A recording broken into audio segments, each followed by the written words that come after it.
That will have brought us a lot. But let's study Psalm 91, if the studio will help us. Psalm chapter 91. We are about to pray. Tonight, we are really going to pray. I'm happy that all of us are younger.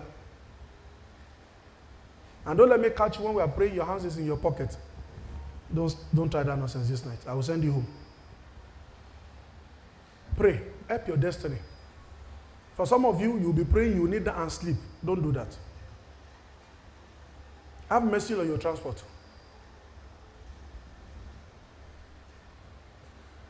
If you don't have any other God, this is the technology that make it work.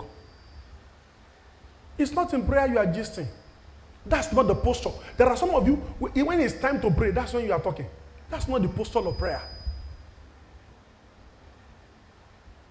I've told you again and again. See, our intentionality to things determine the outcome that will bring out from it. I told you 2 Wednesdays ago that we don't dance in vain. We dance with intentions. There is nothing in this kingdom that is casual. Everything in this kingdom should be intentional. Every input is supposed to bring an output. And you are largely responsible for the outcome of your life. Truly there are destruction. The Bible says that dwell in the secret place of the Most High shall abide under the shadow of the Almighty. Our preservation is a reality. If we yield to terms. Verse 2 now. He that dwelleth in the secret place of the Most High shall abide. He said, I will say of the Lord is my refuge and my fortress. The question is, my God, in whom will I trust? If truly you trust him, you will hope in his mercy. If truly you trust him, you will hope in his mercy. Because nothing helps to deliver from destruction like absolutely dependent on God. The Bible said their sorrow shall be multiplied, that hasting after another God. In verse number 3, this is not where I'm going. I'm just laying a bit of foundation because of time. It says, surely it will deliver you from the snare. There is a snare called the snare of the fowler. And from the perilous pestilence. Keep this scripture there, verse 3. The snare is like a cage where they keep bird. Everyone, the Bible said, they that wait upon the Lord shall renew their strength. He said, they shall mount up with wings like eagle. In the realm of the spirit, have you seen yourself? Have you had a dream before? And you find yourself flying in the dreams. Has it happened to you before? That you fly. Has it happened to you before? How many of you? Let me see your hands. Like, oh, yes. That you are covering the distance. The distance that will have covered maybe 3 days. You just see yourself flying. When you fly in a dream, does not mean you're a witch.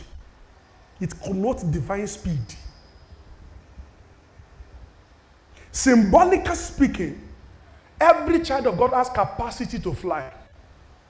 But there are cages that are meant to stop anyone that is ordained to fly. They call it the snare of the fowler.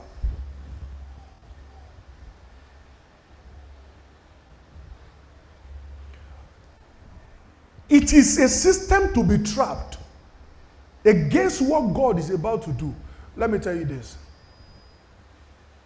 Everything that stops your speedy recovery of a particular time or distance can be a technology that is stopped by the snare of the fowler.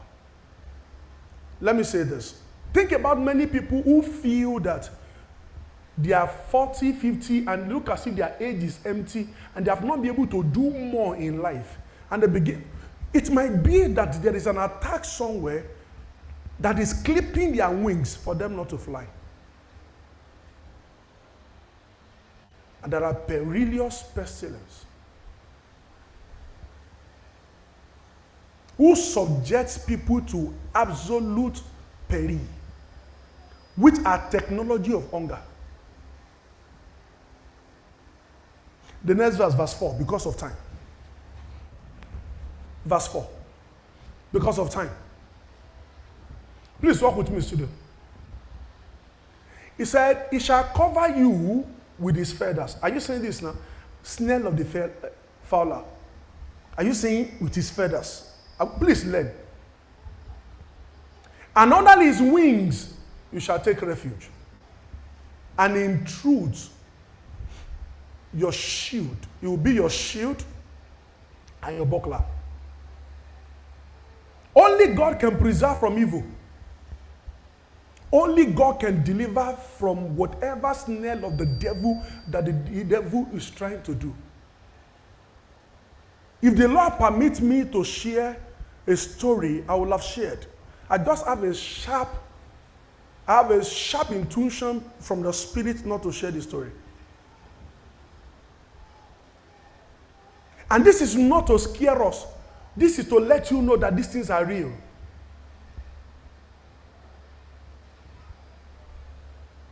When the devil wants to destroy you, under his, look at this, he shall cover you with his feathers, and under his wings, there is a wings of protection.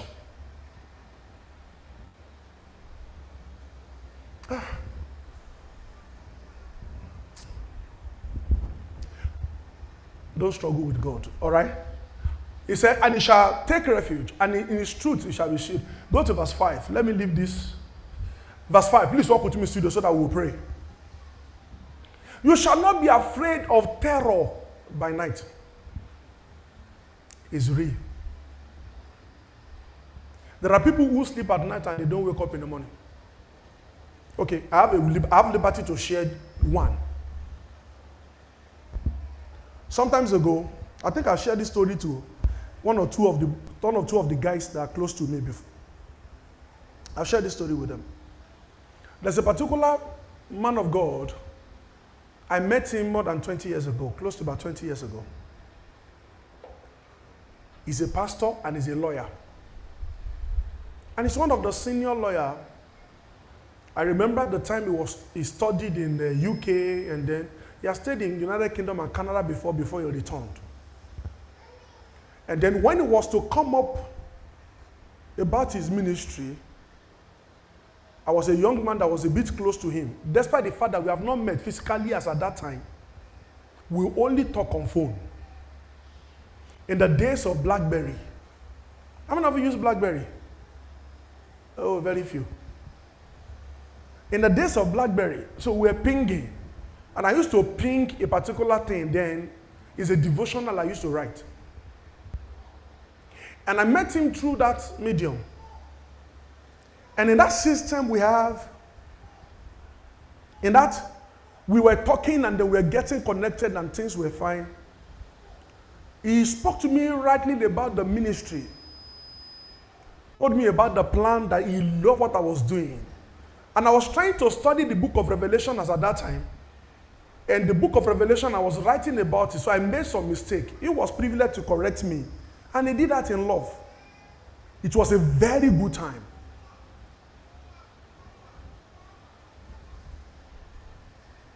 But let me tell you this.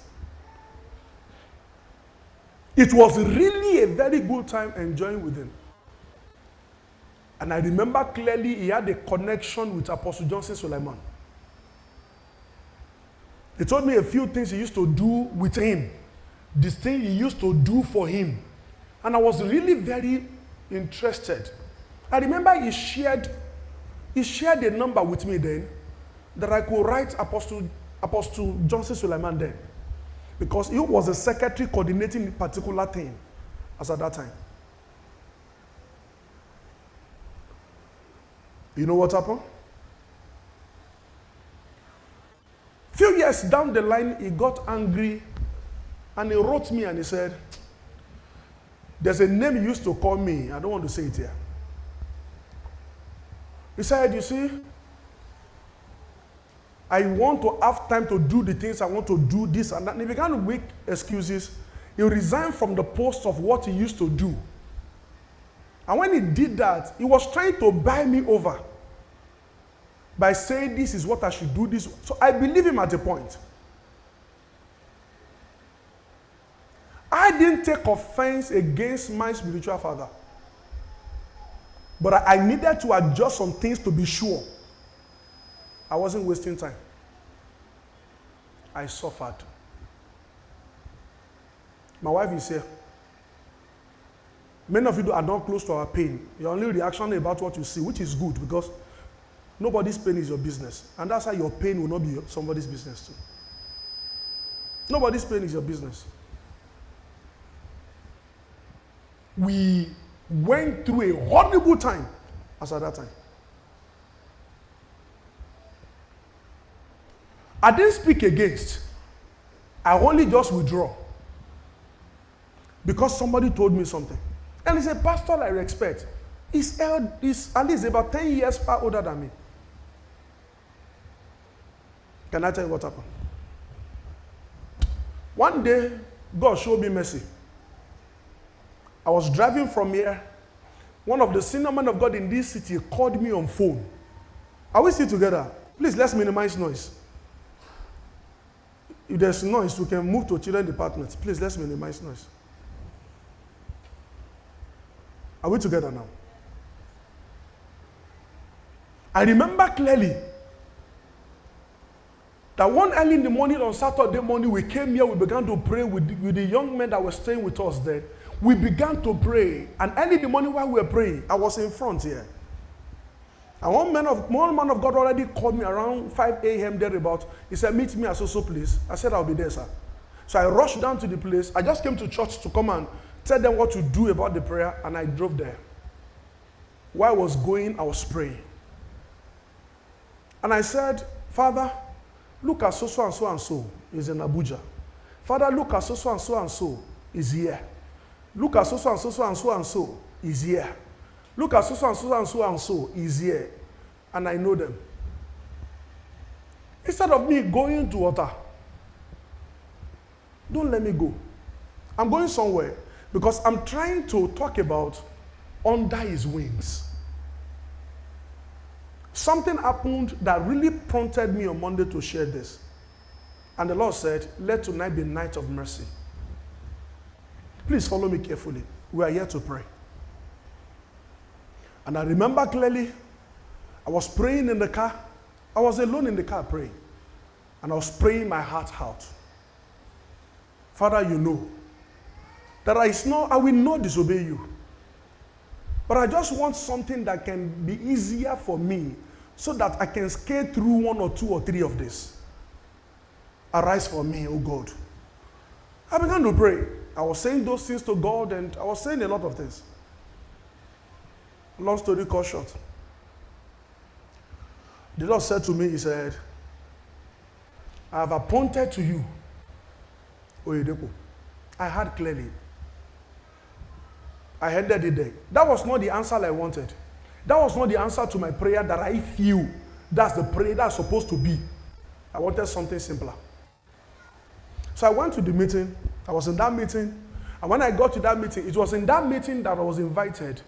That was the meeting I wrote this song. You reach in power. You reach in mercy. You reach in power. You are mighty to save. That was the day God gave me that song. I wrote down the song. After the meeting, I left the place. They asked me to say one thing. My mind wasn't in it. My mind was in the prayer I was praying in the car. So I just wanted to get back to the car and just continue the prayer. You know, there are answers that God will give you that you'll never be happy. It has happened to me many times. That particular answer was not what I wanted. I wanted something close. I wanted somebody that will call on phone and he will say, yes, I'm hearing you. I wanted somebody that would drive to his house and say, David, I've come. He said, I have this issue, I have this issue. The Lord said, no. Long story cut short. That happened around September. And from September that year to December, I was still not happy with what I had.